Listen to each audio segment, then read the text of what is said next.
আসসালামু আলাইকুম, কেমন আছেন সবাই? আশা করি সবাই ভালো আছেন। দূরের ও কাছের, দেশের ও প্রবাসের সবাইকে শুভেচ্ছা জানিয়ে শুরু করছি আজকের কুয়েতের সর্বশেষ খবরে। কুয়েত থেকে বলছি। প্রথমেই জানিয়ে দিচ্ছি আজকের কুয়েতের মহামারী ভাইরাসের খবর। আজ 11ই ফেব্রুয়ারি বৃহস্পতিবার কুয়েত মিনিস্ট্রি অফ হেলথ এর তথ্য অনুসারে গত 24 ঘন্টায় আক্রান্ত হয়েছে 1048 জন। এ নিয়ে সর্বমোট আক্রান্ত হলো 1,75,031 জন। গত 24 ঘন্টায় 5 জনের মৃত্যু হয়েছে। এ নিয়ে সর্বমোট মৃত্যুবরণ করলো 985 জন। ইন্না লিল্লাহি ওয়া ইন্না ইলাইহি রাজিউন।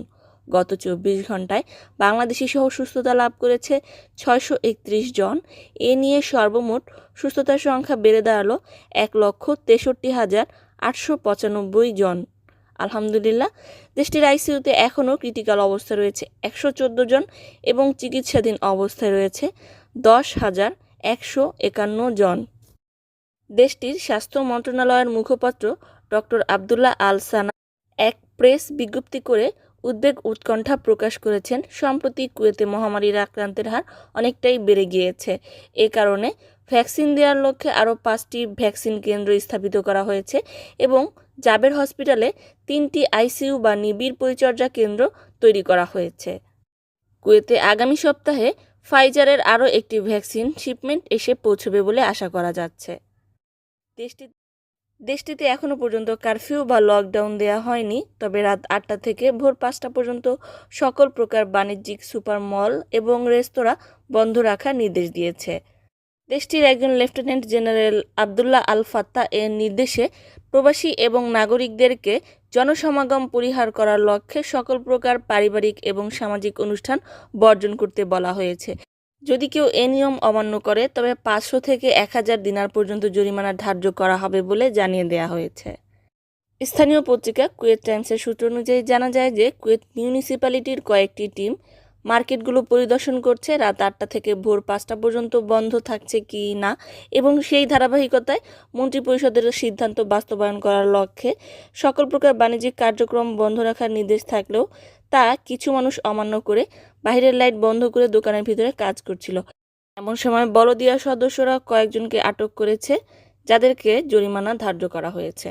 এদিকে কুয়েতে কারফিউ দেয়া হবে কি না এই বিষয়ে স্থানীয় পত্রিকা আল রায়ের সূত্র অনুযায়ী জানা যায় যে হারে কুয়েতে সংক্রমণ বাড়ছে, কোভিড-19 সংক্রমণ না কমলে জাতীয় দিবস বন্ধের দিনসমূহে আংশিক লকডাউন বা কারফিউ ঘোষণা আসতে পারে। জাতীয় দিবস হচ্ছে 25 এবং 26 ফেব্রুয়ারি। তার আগেই 22শে ফেব্রুয়ারি থেকে 28শে ফেব্রুয়ারি পর্যন্ত কারফিউ বা লকডাউন বলবৎ থাকতে পারে এবং এই কারফিউ বা লকডাউনের সময় যারা বাইরে যেতে চায় তাদের জন্য অনুমতি কার্ড এখনই বানিয়ে নেওয়া হচ্ছে। কুয়েত মন্ত্রিপরিষদের সিদ্ধান্ত উপেক্ষা করে রাত 8টা থেকে ভোর 5টা পর্যন্ত মার্কেট বন্ধের যে নিয়মটি সেটি অমান্য করেছিল কয়েকজন। এ কারণে 34 জনকে গ্রেফতার করা হয়েছে এবং 74 জনকে ওয়ার্নিং দেওয়া হয়েছে যেন তারা এরকম কাজ আর না করে। আল রায়ের সূত্র থেকে জানা যায় যে রাত 8টা থেকে ভোর 5টা পর্যন্ত বন্ধের কারণে ক্ষুদ্র থেকে মাঝারি ধরনের যে সকল ব্যবসায়ীরা ক্ষতিগ্রস্ত হচ্ছে, মন্ত্রিপরিষদের সিদ্ধান্ত অনুযায়ী এদের মধ্যে কিছু সংখ্যক ব্যবসায়ীকে ক্ষতিপূরণ দেয়া হতে পারে। করোনা সংক্রমণ বেড়ে যাওয়ায় শুক্রবারের ইবাদতটি 15 মিনিটের জন্য সংক্ষেপ করার নির্দেশ দিয়েছে কুয়েতের মিনিস্ট্রি অফ আওকাফ। এছাড়াও মিনিস্ট্রি অফ আওকাফ থেকে আরও কিছু জানিয়ে দেওয়া হয়েছে। অবশ্যই মাস্ক পরিধান করে মসজিদে যেতে হবে, জায়নামাজ সাথে নিয়ে যেতে হবে, মসজিদে পারস্পরিক দূরত্ব বজায় রাখতে হবে, নামাজের আগে পরে কারোর সাথে মুসাফা করা যাবে না, মসজিদের দরজা খোলা রাখতে হবে এবং নামাজ শেষে ভিড় এড়িয়ে মসজিদ ত্যাগ করতে হবে। এরপরও মসজিদে আসা ব্যক্তিরা যদি স্বাস্থ্য প্রয়োজনীয়তা না মানে তাহলে মসজিদ বন্ধ করার সম্ভাবনা রয়েছে, এমনটাই জানিয়েছে স্থানীয় পত্রিকা আল রায়। আগামীকাল শুক্রবার যারা জুমার নামাজ পড়তে যাবেন অবশ্যই ব্যাপারগুলো মাথায় রাখবেন। এদিকে কুয়েতে 5 জন ভুয়া ইঞ্জিনিয়ারকে আটক করা হলো। কুয়েত ইঞ্জিনিয়ারিং সোসাইটির প্রেসিডেন্ট ফয়সাল আল আতাব জানিয়েছে যে 5 জন ইন্ডিয়ান নাগরিকের বিরুদ্ধে ভুয়া সার্টিফিকেটের সিল এবং সিগনেচার জালিয়াতির অভিযোগ আনা হয়েছে।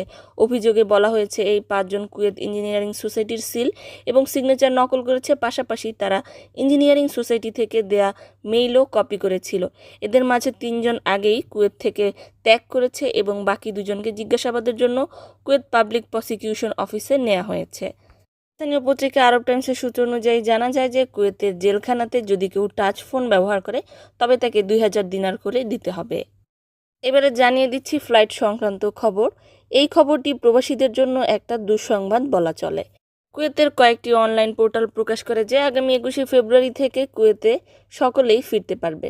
সেই ধারাবাহিকতায় কুয়েতে আগামী 21শে ফেব্রুয়ারি থেকে ছুটিতে যাওয়া সকল বিমান যাত্রীদের 7 দিনের জন্য হোটেল বুকিং কনফার্ম করার প্রস্তাব পেশ করা হয়েছে, যাতে কুয়েতে ফেরত আসার পর কোয়ারেন্টাইনে থাকতে পারে।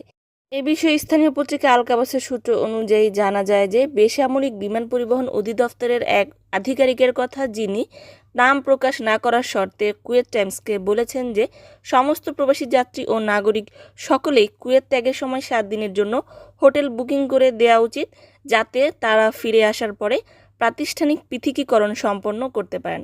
এই নিয়মটি কুয়েত ছেড়ে যাওয়া সমস্ত যাত্রীদের ক্ষেত্রেই প্রয়োগ করা হবে, তাতে রাউন্ড ট্রিপ টিকিট বা একমুখী টিকিট থাকুক না কেন।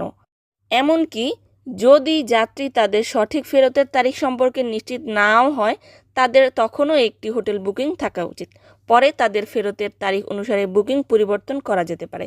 এই কর্মকর্তা কুয়েত টাইমসকে আরও জানিয়েছে যে এই নিয়ম তাদের জন্য প্রযোজ্য হবে না যারা কুয়েতে তাদের আকামা বাতিল করেছে এবং একবারেই কুয়েত ত্যাগ করেছে।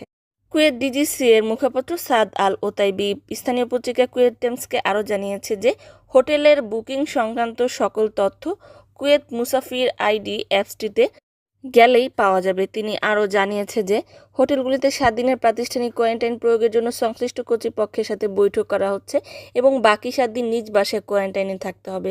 মিস্টার ওতাইবি আরও বলেছেন, কোনো নাগরিক বা প্রবাসী হোটেলগুলোতে পৃথক পৃথক স্থান বাছাই করে এবং বুকিং দেওয়ার পরে এবং পুরো মূল্য পরিশোধ করার আগ পর্যন্ত ভ্রমণ করতে পারবেন না।